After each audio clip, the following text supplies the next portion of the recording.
방금 불렀던 찬송에 이런 가사가 나와요. 수많은 적들과 견고한 성이 나를 두렵게 하지만, 수많은 적들이 나를 두렵게 한대요. 제가 지난 주일 낮에 이런 말씀을 드렸습니다. 우리 인생은 기다림의 연속이라고요. 우리는 끊임없이 무언가를 기다리면서 살아갑니다. 취업을 기다리고, 합격을 기다리고, 또 결혼을 기다리고, 출산을 기다리고, 회복을 기다리고, 치유를 기다리고. 올 한해 우리 성도님들께서 기다리는 것들이 있다면 또 응답의 열매를 맺는 축복이 있길 주님의 이름으로 소망합니다. 인생은 기다림의 연속이다라고 했다면 오늘은 좀 이렇게 말씀드리고 싶어요. 인생은 싸움의 연속이다. 우리는 수없이 무언가와 싸우며 살아가는 것 같아요. 무엇과 싸워가지요? 경쟁자와 싸우고요, 불경기와 싸우고요, 마귀와 싸우고요, 또 심지어는 나 자신과 싸우고요. 이렇게 끊임없이 여러 적들과 싸워가는 게 우리의 인생이 아닌가 싶습니다. 다시 한번 주님의 이름으로 축원드립니다. 올 한 해 있게 될 그 수많은 싸움에서 승리하는 성도님들 되시길 주님의 이름으로 축복합니다. 3주째 사사 기드온에 관한 말씀을 듣고 있습니다. 오늘은 이 기드온이 싸웠던 싸움 중에 기드온을 힘들게 했던 세 가지의 적, 세 개의 적들을 소개해 드리려고 합니다. 기드온은 무엇과 싸웠으며 그리고 또 어떤 방식으로 그 싸움에 대처했었는가? 세 개의 적인데 첫 번째 적, 기드온이 싸웠던 첫 번째 적은 외부의 적 미디안이었습니다. 이 미디안이 기드온을 정말 곤란하게 만들었거든요. 겁쟁이로 만들었어요. 미디안이 두려워서 넓은 마당에서 해야 될 타작을 구덩이 속에서 해야 하는 그 벌벌 떠는 겁쟁이로 만들어버렸어요. 이 겁쟁이 기드온에게 하나님이 천사를 보내셨습니다. 그리고 하신 말씀, 큰 용사요. 내가 무슨 큰 용사입니까? 하나님이 정말로 이 기드온을 큰 용사로 만들어 가세요. 무언가를 명령하시고 거기에 순종했더니요, 기드온에게, 그 듣보잡 무명의 사람에게 하나님이 명성을 주세요. 이 명성을 가지고 군대를 모았더니 세상에 32,000명 모였어요. 32,000명을 하나님은 빼고 300명만 남겨놓으십니다. 그리고 내가 너를 승리하게 해줄 거야. 두려워요. 이 300명 가지고 어떻게 이기냔 말이에요. 하나님이 또 이 기드온에게 용기를 주십니다. 떨고 있는 기드온에게 가서 적들이 하는 얘기를 들어봐. 갔더니 적들이 뭐라고 얘기해요? 보초 2명이 하는 얘기, 야, 내가 간밤에 꿈을 꿨는데 말이지, 보리떡이 적진에서 막 굴러와서 눈덩이처럼 커지더라. 그러더니 우리 진영을 쑥대밭으로 만드는 거야. 이게 도대체 무슨 의미일까? 그랬더니 야, 그거 기드온 얘기다. 보리떡이 기드온이야. 하나님이 기드온을 통해서 우리를 쑥대밭 만들겠다. 큰일 났다. 이 말도 안 되는 얘기를 적들이 하고 있는 거예요. 이 얘기를 듣고 기드온이 용기를 냅니다. 아, 하나님이 정말로 적들을 내 손에 붙이셨구나. 승리할 수 있겠구나. 그런데 이제 싸워나가는데 문제가 또 하나 발생해요. 300명에게 하나님이 무기를 쥐어주시는데 어떤 무기를 주시냐면요, 16절 같이 한번 읽어볼게요. 시작. 300명을 세대로 나누어 각 손에 나팔과 빈 항아리를 들리고 항아리 안에는 횃불을 감추게. 양손에 하나씩 뭘 들게 하냐면 한 손에는 횃불을, 한 손에는 항아리. 이 항아리 안에 뭐가 감춰져 있어요? 한 손에는 나팔, 한 손에는 항아리. 이 항아리 안에는 횃불이 감춰져 있어요. 아니, 이걸로 어떻게 싸우라는 얘기예요? 나팔로 적들의 고막을 찢습니까? 아니면 이 횃불로 불을 질러요? 그 사이에 10만이 넘는 대군이 가만히 있겠어요? 도대체 이걸로 어떻게 싸우라는 얘기예요? 하나님이 내리신 명령, 작전은 아주 간단했습니다. 오전 300명이 적진을 포위합니다. 그리고 신호에 맞춰서 캄캄한 밤에 항아리를 깨뜨리고 횃불을 높이 드는 거예요. 그 다음에 나팔을 빰빠라밤 하고 부는 거예요. 그냥 거기까지만 하래요. 순종했습니다. 그랬더니 어떤 일이 벌어지냐면 잠자던 미디안 군대가 깨어나더니요, 우왕좌왕 지들끼리 싸우네요. 지들끼리 죽이고 막 난리가 났습니다. 스스로 자멸하는 거예요. 대승을 거뒀습니다. 여기에 있어서 300명의 용사가 한 거 아무것도 없어요. 항아리 깨고 횃불 들고 나팔 불고 이것밖에 없어요. 근데 승리가 내 손에 거머져 있어요. 어디 가서 우리 이렇게 싸웠어라고 말하기도 부끄러울 정도로 우리가 한 일이 아무것도 없어요. 누가 주신 승리입니까? 하나님이 주신 승리입니다. 따라 하시겠습니다. 주님이 하십니다. 주님이 하셨습니다. 주님이 하셨어요. 나팔을 불었다고 하는데요, 제가 여리고 전투에 관한 설교를 할 때 그 말씀 드렸어요. 이스라엘 백성들이 나팔을 부는 건 무슨 의미라고요? 여호와여 임하시옵소서, 이곳에 임재하옵소서, 그런 의미로 나팔을 불었다고요. 너희가 믿음으로 나팔을 불면 내가 그 전쟁의 현장에 임재하리라. 그리고 나 여호와가 싸우리라. 하나님이 싸우셨기 때문에 그 일이 일어난 거예요. 적들의 눈을 가리셨고요, 자기들끼리 적으로 오인해서 서로 칼불이 마게 하셨고요, 그 가운데 하나님의 위대한 승리를 이들에게 주신 줄로 믿습니다. 그런데 성도님들, 주님이 하시긴 하셨는데 여기에 아주 중요한 영적 비밀 하나가 담겨 있습니다. 그걸 우리가 알아야 돼요. 무조건 우리가 기도했다고 해서 하나님이 응답을 주시는 게 아니고, 우리가 하나님의 이름을 믿고 나가서 싸웠다고 해서 무조건 승리를 거머쥘 수 있는 게 아닙니다. 아주 중요한 여기 비밀이 담겨 있습니다. 그게 뭐냐면, 자, 이들이 어떻게 승리할 수 있었어요? 누가 하셨어요? 하나님이 하셨는데, 하나님이 거저 승리를 주신 게 결코 아닙니다. 잘 들어보세요. 하나님께서 이들에게 요구하신 게 있죠. 뭘 깨뜨려라? 항아리를 깨뜨려라. 다시 한번 따라하겠습니다. 항아리를 깨뜨려라. 항아리 깨뜨리는 거 굉장한 믿음이 필요합니다. 지금 적진에게 다가갔어요. 칠흑같이 어두운 밤입니다. 이 항아리 안에 뭐 담겨 있어요? 횃불. 하나님이 횃불 왜 담아 가라고 하셨을까요? 항아리 깨면 뭐가 드러나요? 횃불이요. 후레쉬 아닙니다. 앞으로 비추는 거 아니에요. 횃불이 딱 드러나는 순간 누구 얼굴 보여요? 내 얼굴 보입니다. 적진에 들어가서 칠흑 같은 어둠 속에서 지금 횃불이 담겨 있는데, 이 항아리의 역할은 뭐냐면 나의 존재를 감춰주는 거예요. 내가 드러나지 않도록 나를 보호해주는 보호막이다, 그 말입니다. 그런데 하나님께서 그 횃불을 항아리에 들고 가서 항아리를 깨뜨리래요. 그러면 어떻게 되죠? 이렇게 됩니다. 그림 보여주세요. 내 얼굴 적들에게 완전히 노출되는 거예요. 내가 어디 있는지를 적들이 안다고요.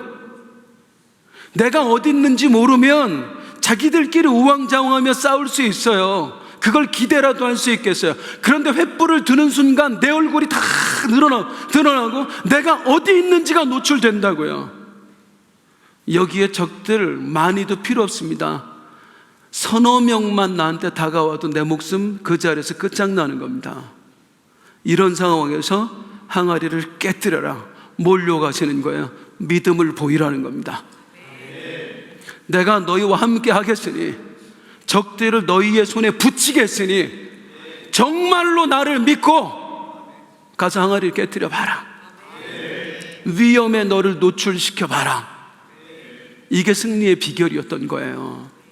그냥 단순히 가서 항아리 깨뜨리고 나팔 불었더니 하나님께서 임재하셔서 승리를 주신 게 아니라, 이 항아리를 깨뜨리는 것에는 굉장한 용기가 필요했고 믿음이 필요했다는 겁니다.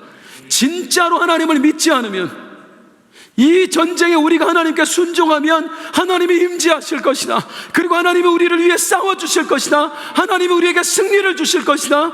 진짜로 이 믿음이 없으면 못하는 거예요. 그런데 이 300용사 합니다.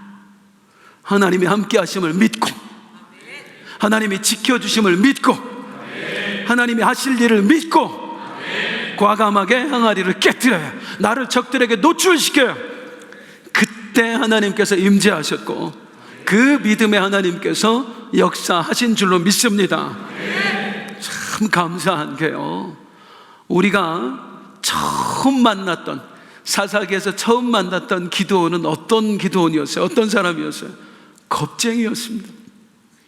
적들이 쳐들어올까봐 넓은 마당에서 해야 할 타작을 비좁은 구덩이 속에서 하던, 벌벌 떨고 있던 겁쟁이였어요.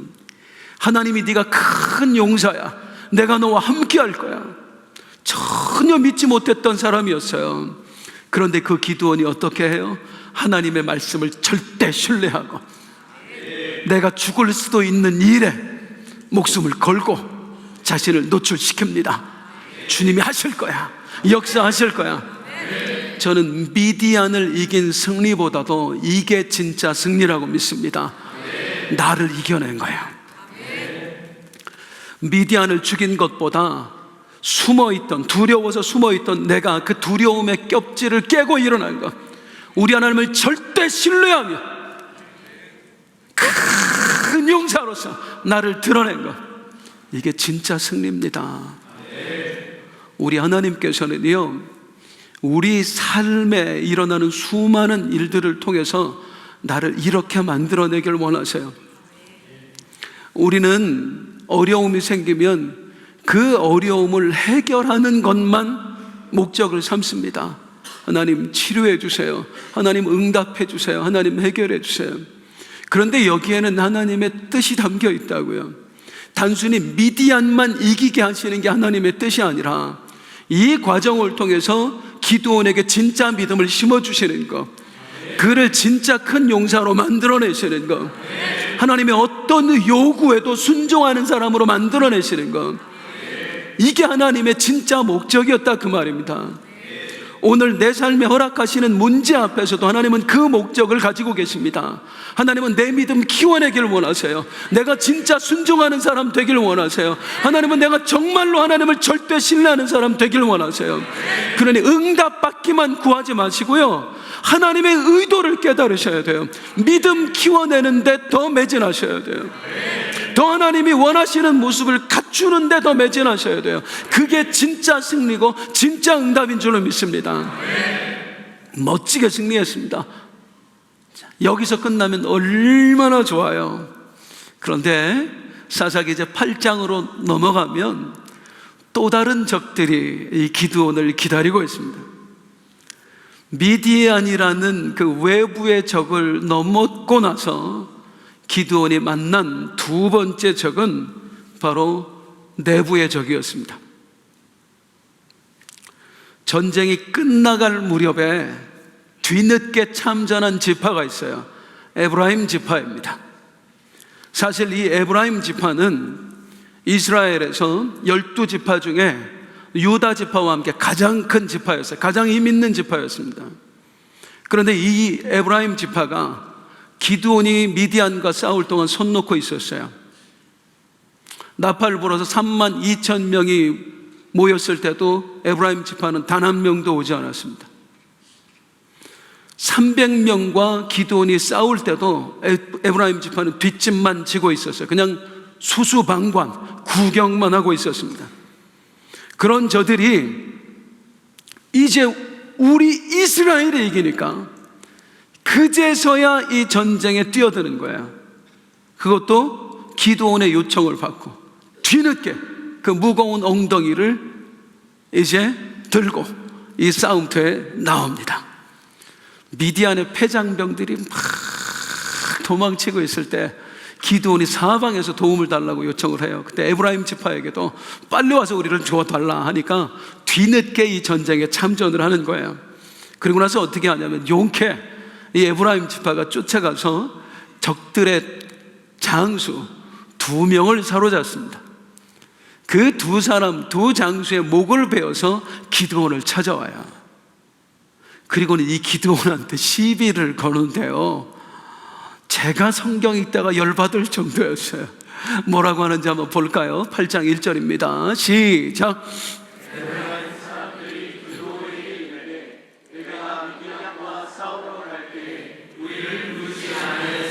우리를 이같이 대접하면 어찌 됨이냐 하고 그와 네가 미디안과 싸우러 갈 때 왜 우리를 안 불렀냐? 우리를 이같이 대접하면 어찌 됨이냐? 언제 안 불렀어요? 이스라엘 사방에 나팔 불고 다 모이라고 했는데 지들이 안 왔어요. 300명이 가서 목숨 걸고 싸울 때도 수수방관하고 있었어요. 전쟁 다 이겨놓으니까 그제서야 뛰어든 놈들이에요. 그런데 왜 우리 안 불렀어? 너 혼자 공 다 차지하려고 그러는 거 아니야? 어떻게 이렇게 우리를 무시할 수 있어? 우리는 싸울 마음이 있었는데 왜 안 부른 거야? 어떤 마음이에요? 시기심이에요. 이제 전쟁이 이스라엘의 승리로 기울어지고 있습니다. 그랬더니 모든 이스라엘의 권력이 기드온에게 집중될까봐 그게 셈이 났던 거예요. 더 정확히는 우리가 이 전쟁 이후에 권력에서 소외당할까봐 지금까지는 이스라엘의 장자지파 노릇했거든요. 그랬던 우리의 입지가 줄어들까봐 조바심이 났던 거예요. 사랑하는 성도님들, 사탄은 외부의 적으로만 우리를 공격하지 않습니다. 교회를 공격할 때 외부의 이단만 가지고 공격하지 않아요. 우리의 인생을 공격할 때 고난과 시련으로, 그리고 질병으로, 그런 것만 가지고 우리를 공격하는 게 절대 아니에요. 미디안보다 더 큰 적은요, 내부의 적입니다. 자, 조금 전에 1절에 크게 다투니라 했는데 이거 원어로 보면 진짜 크게 싸운 겁니다. 막 소리 지르고 난리를 친 거예요. 에브라임 지파가 와서요. 같은 민족끼리 아예 서로 갈라설 만큼, 나중에는 이제 완전히 갈라서죠. 남과 북이. 지금 그 조짐이 보이고 있는 겁니다. 아예 민족이 서로 갈라설 만큼의 큰 싸움을 지금 싸운 거예요. 뭐 때문에요? 시기심 때문에요. 누가 이 승리의 열매를 가져갈 것인가요? 한 가지 분명한 사실은 뭐냐면 적들이 아직 건재하다는 겁니다.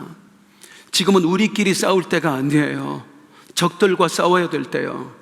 장수들은 사로잡았지만 아직 왕은 사로잡지 못했어요. 왕이 패잔병들 이끌고 도망가고 있다고, 자기 나라로. 가면 다시 오는 거예요. 전열을 정비해서.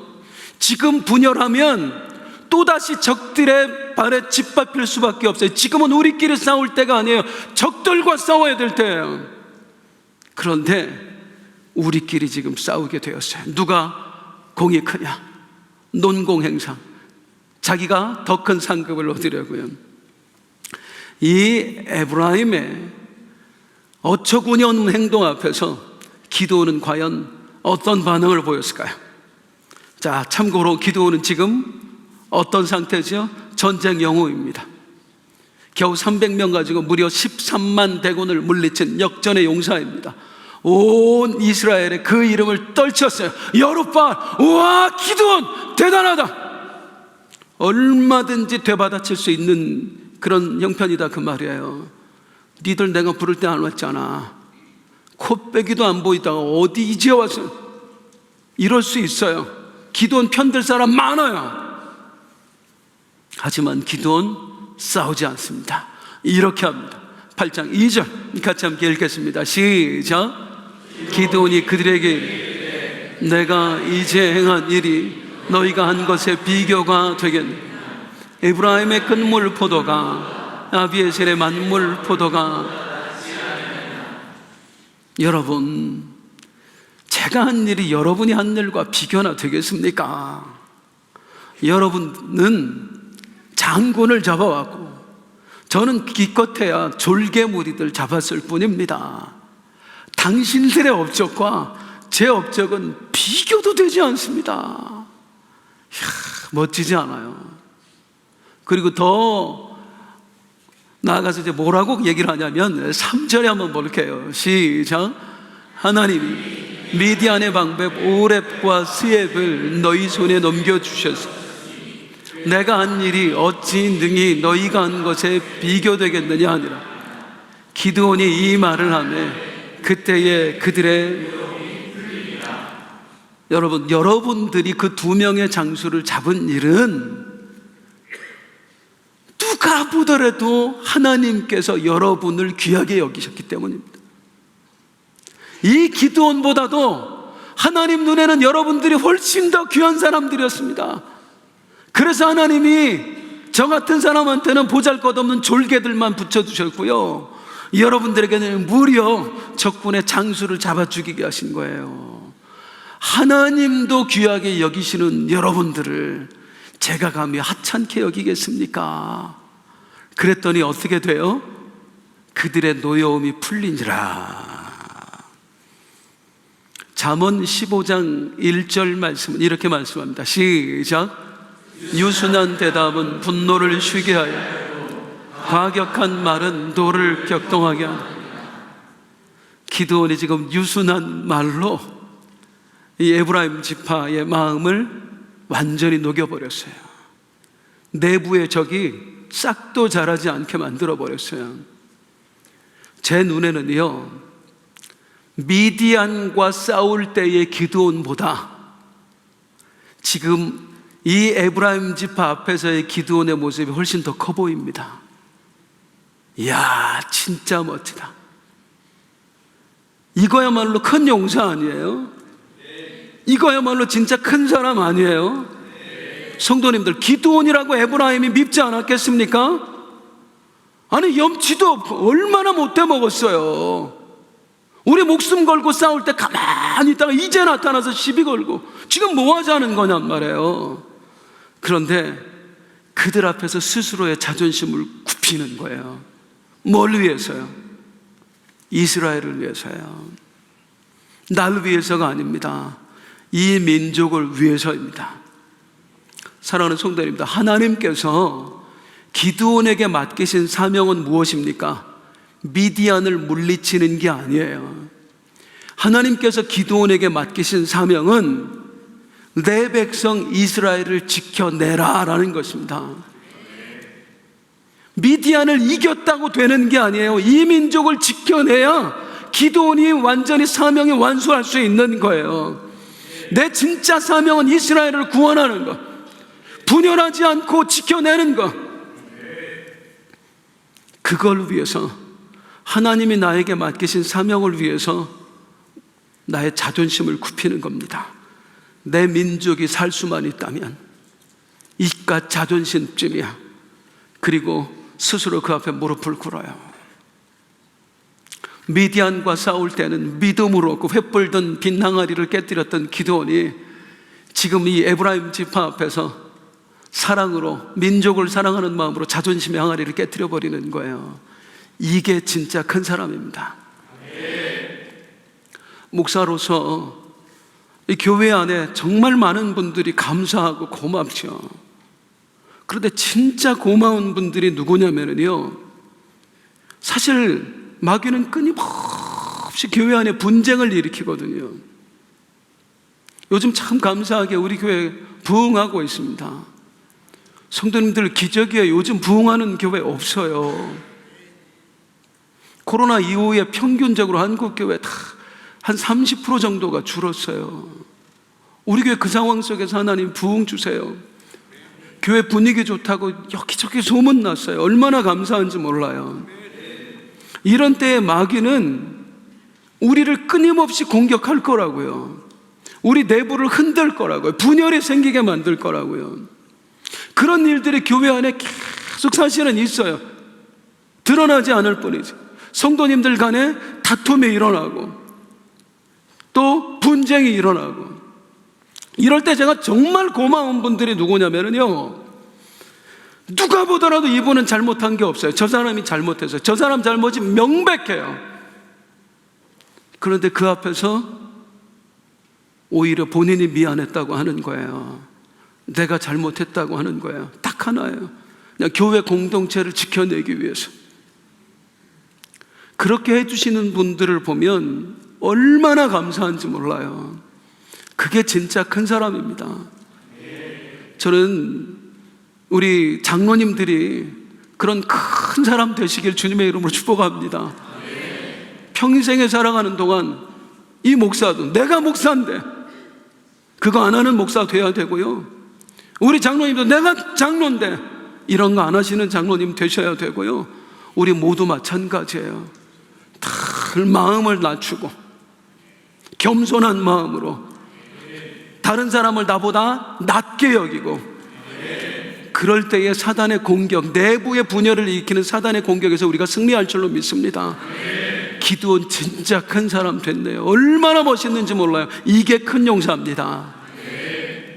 이제 기드온이 싸워야 됐던 세 번째 적을 소개해 드릴게요. 에브라임의 시비를 잘 넘겼습니다. 아직 적들이 도망치고 있어요. 2명의 왕이 지금 패장병들과 함께 도망치고 있어요. 그들을 잡기 위해서 계속해서 기드온이 추격합니다. 성경은 이때 적들을 추격하던 그 300용사의 상태를 이렇게 소개하고 있습니다. 4절 같이 한번 읽어볼게요. 시작. 기드온과 그와 함께 앉아 300명이 요단강에 이르러 건너고 비록 피곤하나 따라가겠습니다. 비록 피곤하나 추격하며 지금 밤새 싸웠어요. 배고프지요. 잠도 못 잤지요. 쉬지 않고 지금 달려가고 있지요. 얼마나 힘들겠어요. 그래도 하나님 주신 사명을 위해서 끝까지 쫓아가는 거예요. 적들을 완전히 소탕하기 위해서. 그래야 내 나라가 안전하니까. 그렇게 가다가 이제 같은 동족인 숫곳 사람들을 만납니다. 이 숫곳 사람들을 만나서 기드온이 부탁을 해요. 여러분, 우리가 너무 지금 지쳤습니다. 도저히 배가 고파서 적들을 쫓아갈 수가 없습니다. 우리에게 먹을 것 좀 주십시오 했어요. 당연히 줄 알았어요.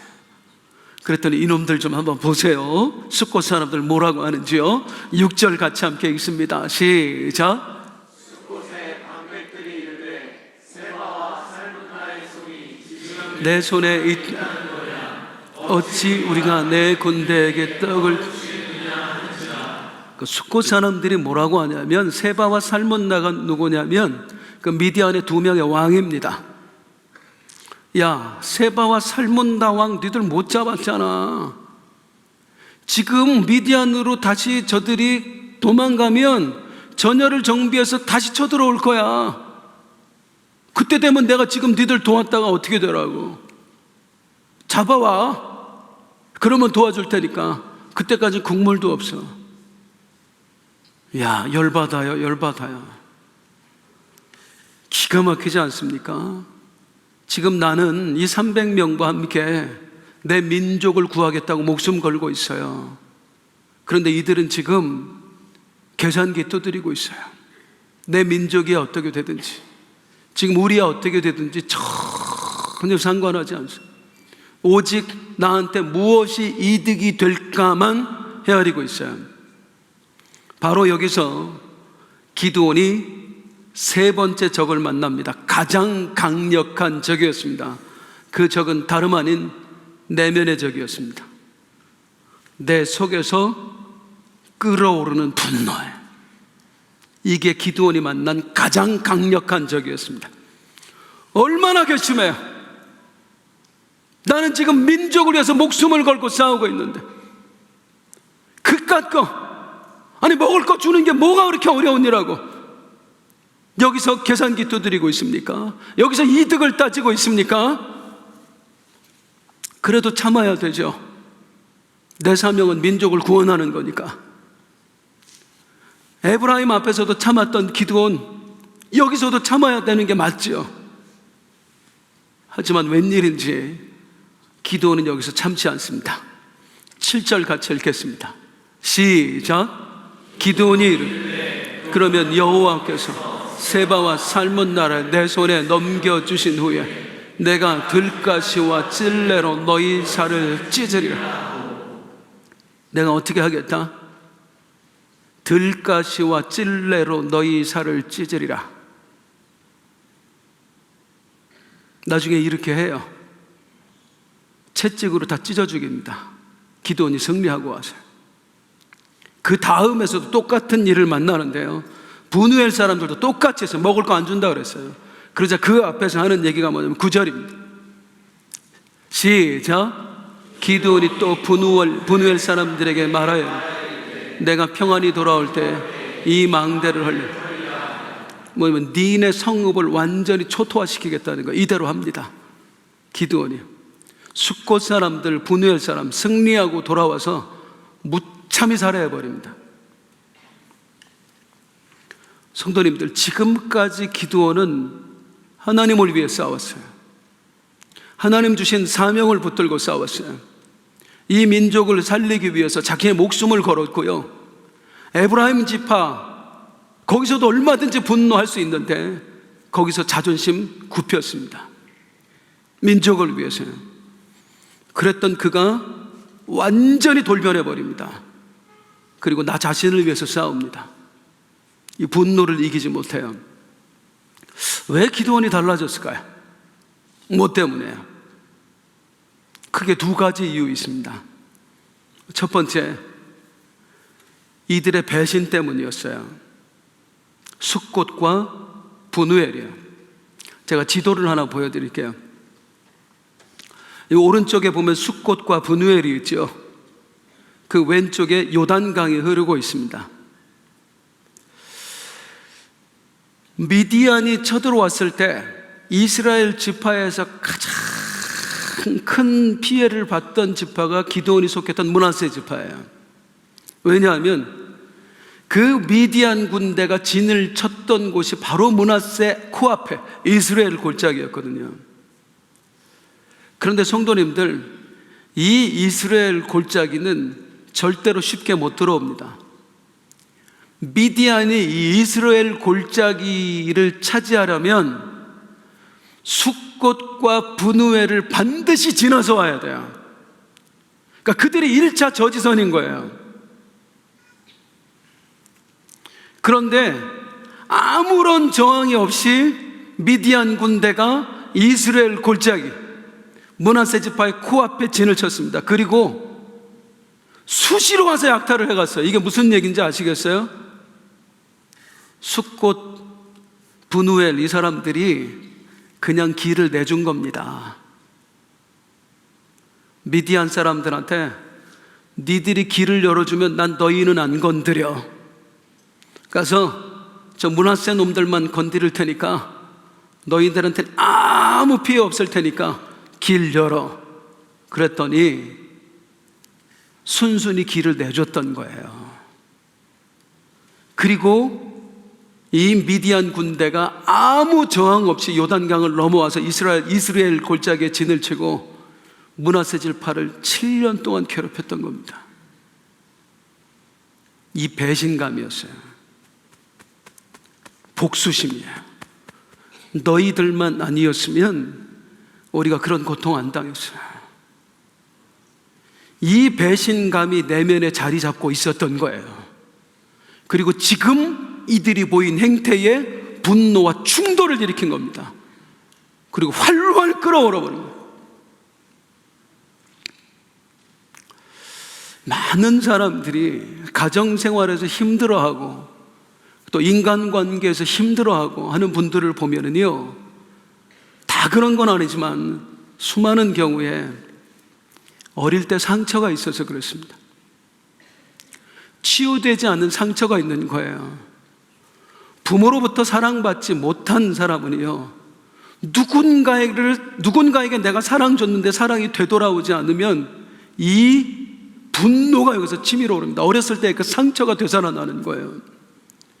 부모로부터 무시당하는 말을 수없이 듣고 살아왔던 사람은 누군가가 나에게 별거 아닌데 그냥 농담처럼 한마디 했는데 거기서 무시를 느끼면 그 분노를 참지 못합니다. 그리고 완전히 쏟아져 버려요. 이게 신앙생활을 하는 데 있어서 우리에게 얼마나 방해 요소가 되는지 몰라요. 그래서 성도님들, 우리 하나님 앞에 기도할 때 끊임없이 어떤 기도를 함께 해야 되냐면, 하나님, 내 내면의 상처를 치유하여 주시옵소서. 우리 치유받아야 돼요. 그렇지 않으면 이 치유되지 않은 심령을 마귀가 계속 괴롭히는 겁니다. 사람 밉지요. 참 힘들어요. 그 미움을 도대체 어떻게 이길까요? 제가 재밌는 얘기 하나 해드릴게요. 백동조 목사님 부흥회하고 가셨잖아요. 백동조 목사님 이렇게 이제 목회자들 모였을 때 이렇게 미운 사람 이야기가 나왔어요. 그랬더니 미운 사람을 어떻게 안 미워할 수 있는지 그 비결을 알려주겠대, 백동조 목사님이. 그랬더니 그 백동조 목사님이 알려준 그 비결이 뭐냐면 욕 테라피입니다. 욕 테라피. 욕해. 아무도 안 볼 때 차 안에서 완전히 욕 쏟아부어. 아니, 목사님 어떻게 욕해요? 욕하고 안 미워하는 게 나아. 욕은 안 하고 꾹 참고 계속 미워하는 마음 갖는 것보다 차라리 욕으로 쏟아내고 안 미워하는 게 나아. 안 미워하면 나한테 앉아. 그 말이 그렇게 좋더라고요. 열심히 욕 테라피 하고 있습니다. 중요한 건 욕을 하느냐 안 하느냐가 아니라 내 안에 분노를 해결할 수 있는 그 지혜가 우리한테 필요한 거예요. 담아두지 마시고. 어디서 쏟아내세요? 차 안에서 하나님 앞에 쏟아내세요. 괜히 용서도 안 되는데 하나님, 거룩하신 하나님 용서하고 싶습니다 그러지 말고 하나님, 저 새끼 때문에 미치겠습니다, 전현이 미워 죽겠습니다 해보세요. 그러다 보면 미안해져요. 하나님한테 미안해지고 그 사람한테도 미안해지고 이 분노가 잠재워집니다. 다른 사람한테는 몰라도 우리가 하나님 앞에서는 솔직해질 수 있잖아요. 기도원도 하나님 앞에 쏟아냈으면 됐어요. 그런데 하나님 앞에서는 큰 용사인 척, 거룩한 척, 그리고 결국에 숫곳 사람들, 분노의 사람들 그 분노를 이기지 못해서 못 참이 살육해버립니다. 이것 때문에 이스라엘이 얼마나 힘들어지는지 몰라요, 나중에. 자, 기드온이 갑자기 돌변한 또 하나의 이유는 이것도 중요합니다. 교만 때문입니다. 지금 미디안의 본대를 완전히 박살내고 왔어요. 에브라임이 힘들게 할 때까지만 해도 미디안은 살아있었어요. 아직 싸움이 남은 거예요. 그런데 이제는 더 이상 내가 싸워야 될 적이 없어요. 그러자 내 내면에서 잠자고 있던 괴물이 깨어난 겁니다. 나 여룻발이야. 어디서 감히 나를 무시해, 이 자식들아. 뭐? 계산기 두드렸어. 내가 니들 그냥 둘 줄 알아? 어이 에브라임, 똑똑히 봐. 나 건드리면 어떻게 되는지. 그리고 숫곳 작살내는 거예요. 교만이에요. 그런즉 선줄로 생각하는 자는 넘어질까 조심하라. 성도님들, 지금까지의 전쟁, 우리가 3주째 기드온 이야기를 듣고 있습니다마는 이 승리 누가 이루어낸 승리입니까? 주님이 하셨습니다. 왜 300명 남겨놓으라고 했어요? 네가 싸운 거 아니다라는 거 보여주려고 그런 거예요. 그래서 기드온도 알아요. 내 힘으로 한 거 아니고 하나님이 하셨다는 거 알아요. 그런데 교만이 찾아오는 거예요. 뭐예요? 주님이 하셨습니다와 더불어 나 이 정도 믿음 있는 사람이야.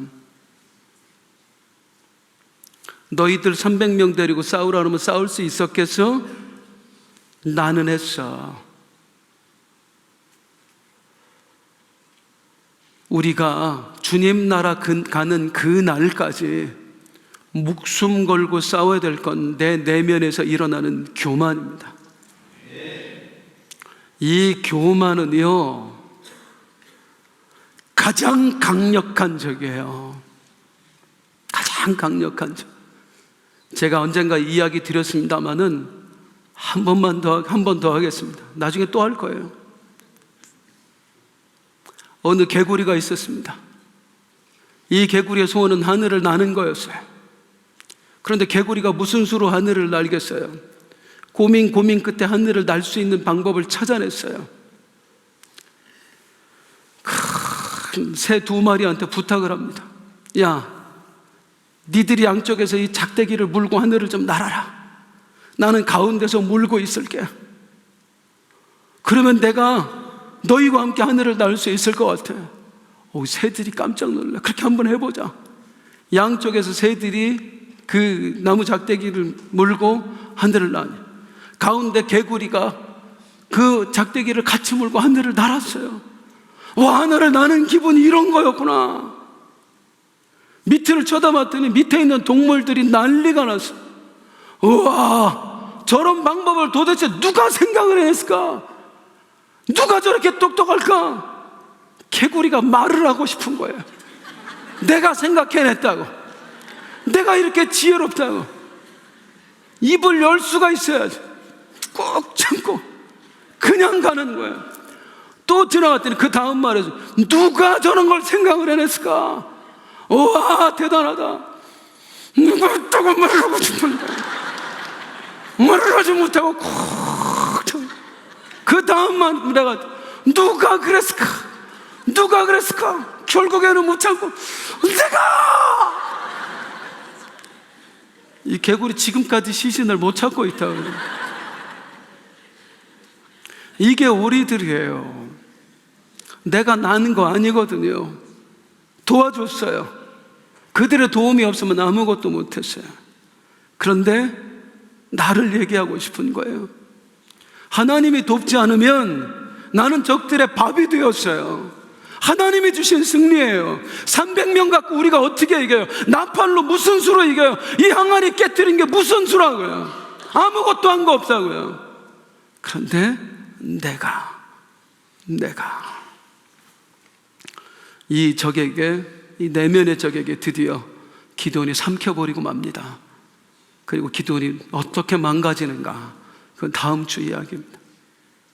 사랑하는 성도님들, 아까 불렀던 찬송, 주님이 주신 땅으로 한 걸음씩 나아갈 때에 수많은 적들이 나를 두렵게 하지만, 작년에도 우리는 수많은 적들과 싸웠어요.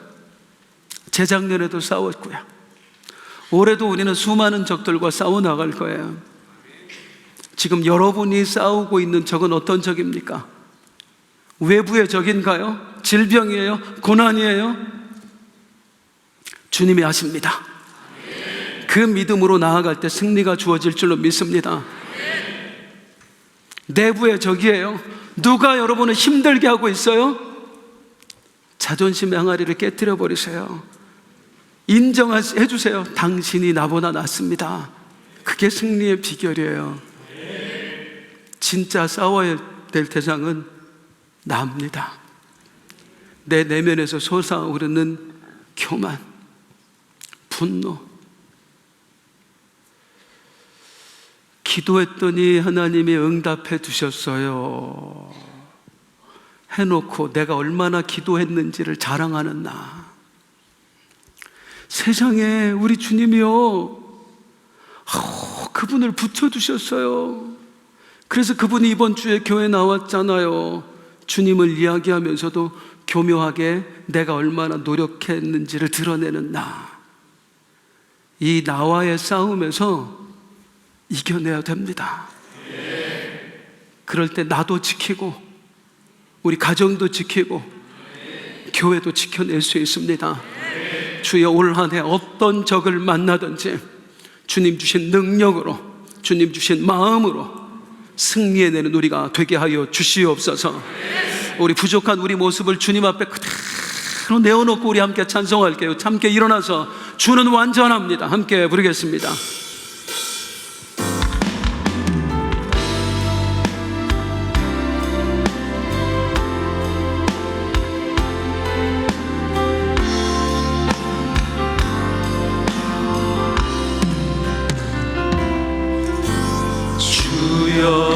우린 연약합니다.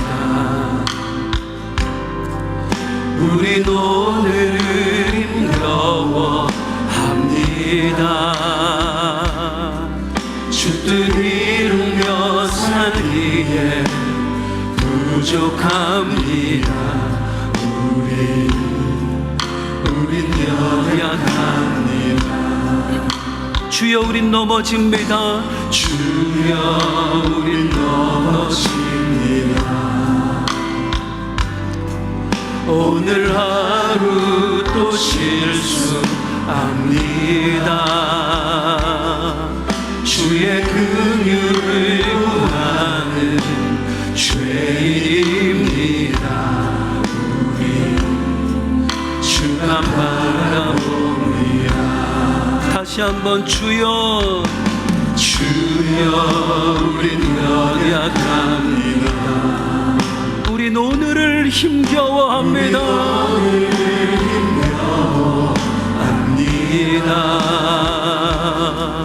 주 뜻 이루며 살기에 부족합니다. 우린 연약합니다. 주여 우린 넘어집니다. 주여 우린 넘어집니다.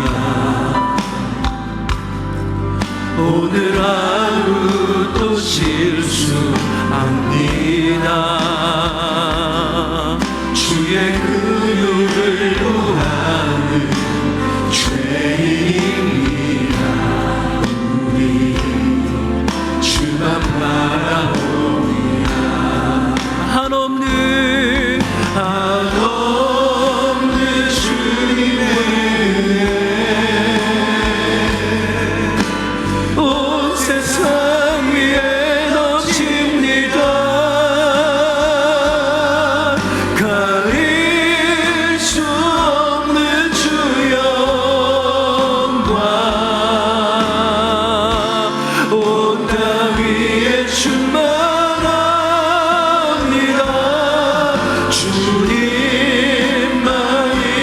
주님만이오니 우린 그길 따라갑니다. 그 나라 우리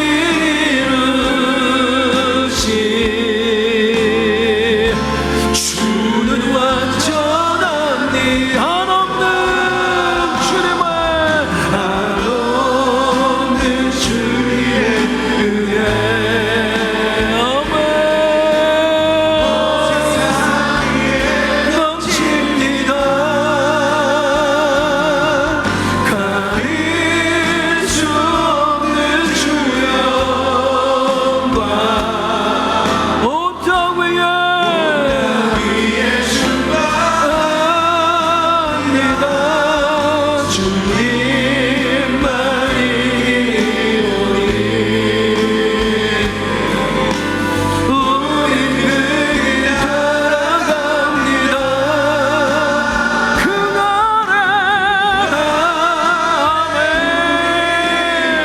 아멘 주는 완전합니다.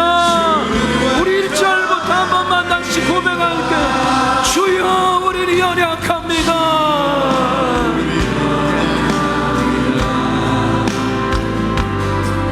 우리 오늘 힘겨워합니다. 주 뜻 이루며 살기에 부족합니다. 우리 연약합니다. 주여 우린 넘어집니다. 주여 우린 넘어집니다. 실수합니다.